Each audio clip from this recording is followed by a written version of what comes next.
Alors, fiche de volume. Donc, là, j'ai fait un petit rappel de ce que j'ai vu en 6e. Pour calculer le volume d'un pavé droit, qu'on appelle aussi parallélépipède rectangle, on fait longueur fois largeur fois hauteur. Donc, longueur fois la largeur fois la hauteur. Ça nous calcule le volume du pavé droit.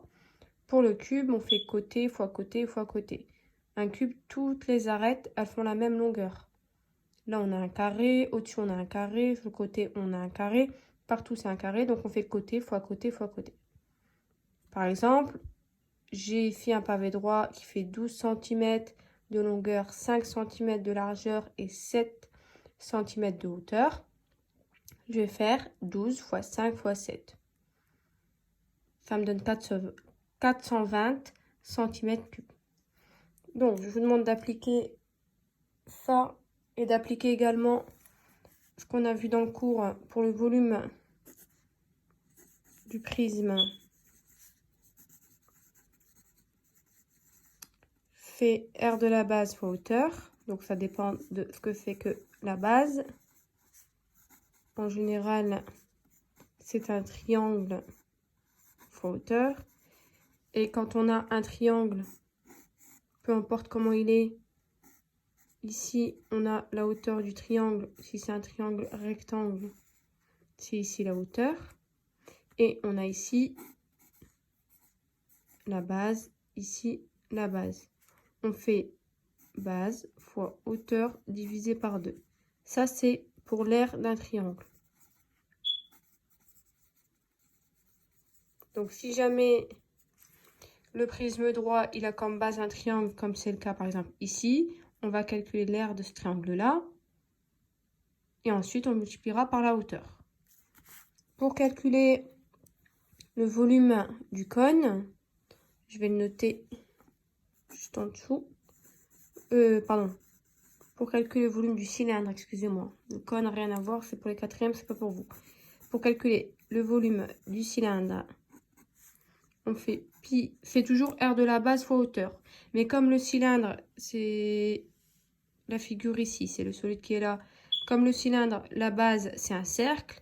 L'aire de la base, c'est pi fois rayon fois rayon. Donc, on a l'aire de la base. Et après, on multiplie par la hauteur. Donc, une fois qu'on connaît les formules, on a juste à les appliquer. Pour la figure 1, j'ai un pavé droit. Donc, je fais longueur fois largeur fois hauteur. Donc, pour calculer le volume que je note grand V, je note grand L pour longueur, petit L pour largeur, petit h pour hauteur. La longueur, 5 fois la largeur. La largeur, c'est ce qui est là. Là, ici, 2.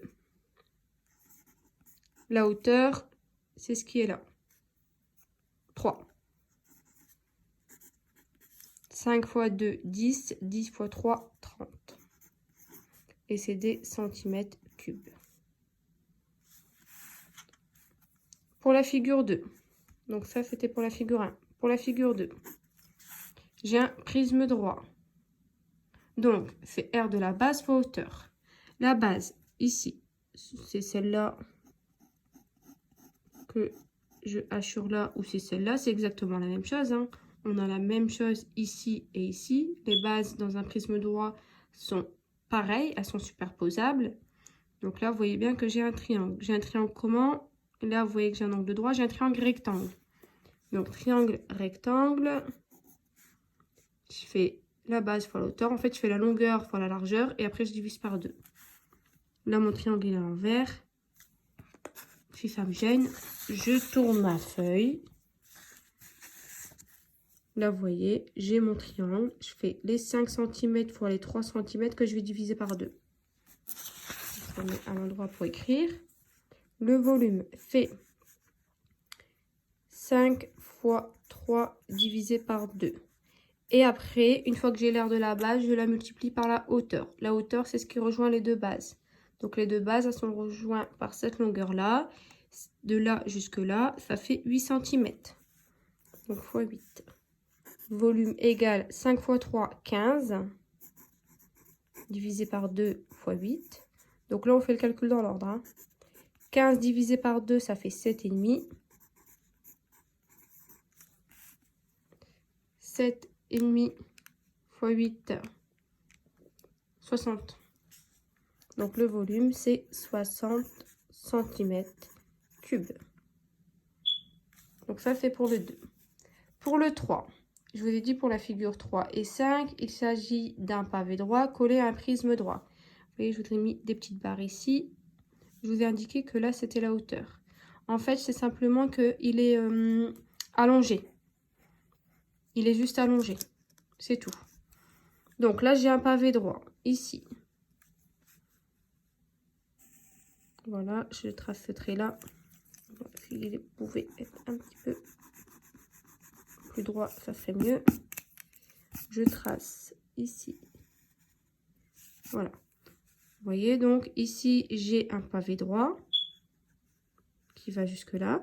Et ici, où il y a le triangle et là l'autre triangle, c'est un prisme droit. Donc pour calculer le pavé droit, figure 3. Donc le volume total, ça va être le volume du pavé droit plus le volume du prisme.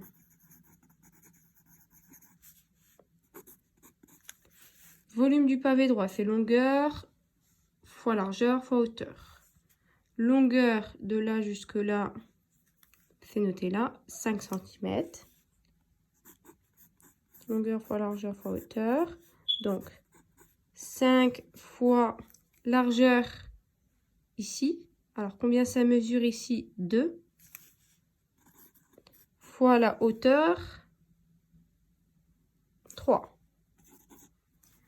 Si jamais Alors, l'avantage avec les pavés droits, c'est que je peux mettre longueur, largeur, hauteur où je veux. C'est-à-dire que je peux prendre la longueur là, 5, la largeur là, 2 et la hauteur là, 3. Si jamais je veux pas faire comme ça, alors, je vais le mettre comme ceci, exprès. On va dire que là, c'est la base, c'est ce qui est posé sur le sol ou sur la table. Et ça, c'est en haut, d'accord? Donc là, si jamais je regarde ça comme ça, on a notre base qui est là. Donc, on a une largeur qui fait 2, une longueur qui fait 3. Et la hauteur, ça correspond à ça. Donc, ça serait 3 fois 2 fois 5. Qu'on fasse 3 fois 2 fois 5, 5 fois 3 fois 2, 2 fois 5 fois 3. Ça revient exactement pareil. Donc, pour le pavé droit, on ne s'embête pas.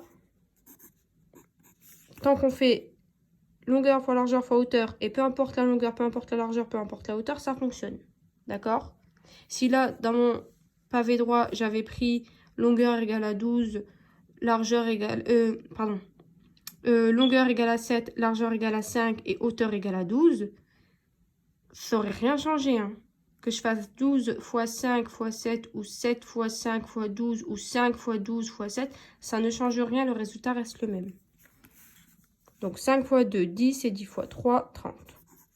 Donc ça, c'est réglé. Par contre, pour le prisme, il ne faut pas se tromper. Pourquoi? Parce que c'est R de la base fois hauteur. Et je vous rappelle que la hauteur, c'est ce qui rejoint les deux bases. Dans un prisme droit, on a une base et une autre. Donc quand c'est un triangle, c'est le cas ici, c'est souvent le cas. Vous allez souvent avoir comme base un triangle. Mais ça peut être autre chose. Comme on a vu dans le cours, ça peut être un hexagone, un pentagone, un octogone. Ça peut être n'importe quel polygone. Donc si on a un triangle, on en a un en bas, un en haut. Enfin, un en face de l'autre, ici. Et ce qui rejoint, la longueur qui rejoint les deux, c'est la hauteur. Ici, il est allongé, mon prisme. J'ai un triangle ici, j'en ai un autre là. La longueur qui rejoint mes deux triangles, c'est la longueur qui est là, ici. Et la longueur qui est là, c'est 5 cm. Donc, ça veut dire que la hauteur, c'est 5. Maintenant, je dois calculer l'aire de la base. La base, c'est un triangle rectangle. C'est pas indiqué, mais je le devine.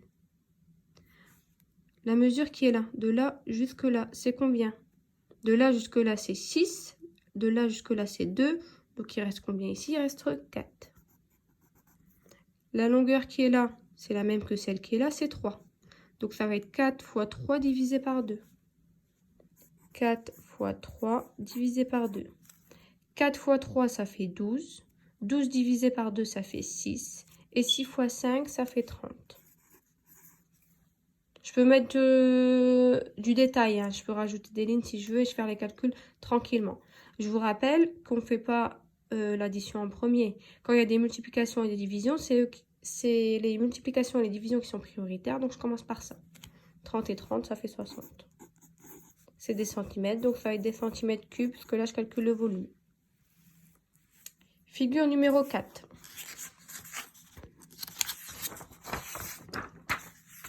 Hop. Alors, pour la figure numéro 4, j'ai un cylindre. Pour calculer le volume du cylindre, je fais pi fois rayon fois hauteur. Donc volume égale à pi fois rayon fois hauteur. Je note H pour hauteur, R pour rayon. Pi, je laisse pi ou je mets 3,14. Sur votre calculatrice, vous avez le signe pi, vous pouvez l'utiliser. Si jamais vous ne savez pas le mettre sur votre calculatrice, vous prenez à peu près, vous prenez 3,14. Ça donnera un environ, c'est pas un problème. Le rayon du cercle, ici, il est directement donné, c'est 3. Donc pi fois 3 fois 3 fois la hauteur, c'est ce qui rejoint les deux bases. Donc le cercle et le cercle qui sont rejoints par la longueur qui est là, c'est 5. Calculatrice. Pi fois 3 fois 3 fois 5 égale 45 pi. C'est environ égal. Alors la calculatrice, même la vôtre, elle fait ça. Et vous appuyez sur SD et ça vous donne le chiffre à virgule. 141,37. À peu près. 141,37 cm3, puisque c'est un volume qu'on calcule. Et enfin, la figure 5. C'est comme pour la figure 3, j'ai un pavé droit, c'est celui qui est en dessous. Collé à un prisme droit, c'est celui qui est au-dessus. C'est comme une maison, c'est comme si on avait en dessous, c'est le pavé droit, et là, c'est le toit. Donc, pour calculer le volume total, je fais le volume du prisme plus le volume du pavé droit. Le prisme, c'est un prisme droit à base triangulaire. J'ai un triangle ici, j'en ai un autre là. Donc la hauteur, c'est ce qui rejoint les deux bases. Les deux triangles, c'est ce qui va de là jusque là. 1,20 mètres. Mètre. Attention, là j'ai des centimètres, donc il faut les convertir en mètres. Je vous rappelle, c'est mètres, décimètres, centimètres. J'ai 80 cm, donc j'ai 8 0. Donc pour convertir en mètres, 0, d'accord, 0,80 mètres. Donc la mesure qui va de là jusque là fait 1,20 mètres.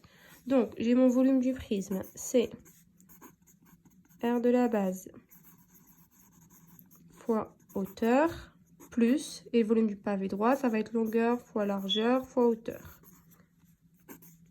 R de la base, c'est un triangle, donc je fais la base là. Alors, je ne sais pas si c'est un triangle rectangle. Peut-être que c'est un triangle rectangle, hein, mais dans tous les cas, il manque la mesure ici et la mesure là. Donc, s'il manque ces deux mesures, je ne vais pas pouvoir appliquer le côté là fois celui-ci divisé par 2. Je vais plutôt prendre cette configuration-là, qui rend quelconque, il me faut la hauteur. La hauteur, on l'a déjà vu, c'est ce qui va être perpendiculaire ici, c'est la mesure qui va de là jusque là. Et je peux la voir. Pourquoi je peux la voir? Parce que je sais que là, ça fait 80 cm. Ça fait 0,80 mètres.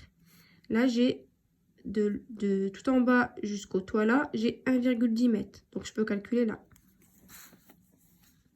1,10 moins 0,8.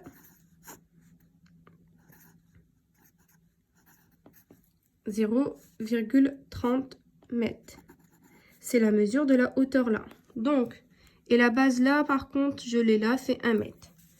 Donc, c'est 1 fois 0,3 divisé par 2.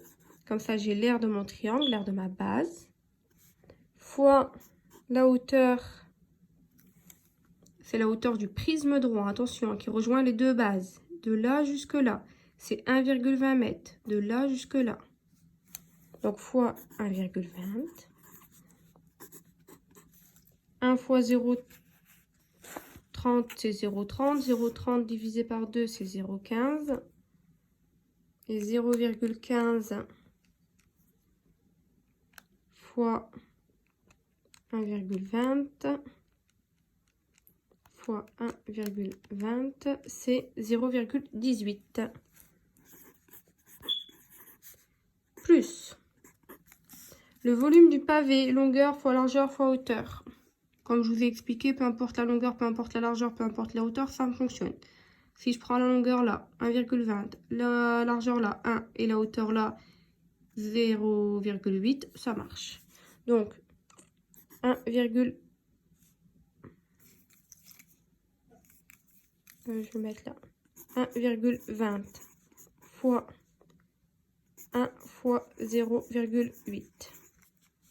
Sur la correction que j'ai faite et que j'ai mis sur Pronote, je vous ai mis des couleurs pour pas que vous mélangez les deux calculs. Le calcul du prisme de ce côté-là, le calcul du pavé de ce côté-là. 1,20 fois 1 fois 0,8. 1,20 fois 1 fois 0,8 ou 0,80, c'est pareil. 0,96. Là, j'ai noté un 1 tout à l'heure, sans faire exprès. 0,96. Et après, il ne me reste plus qu'à additionner les deux. Donc, 0,18 plus 0,96 égale 1,14.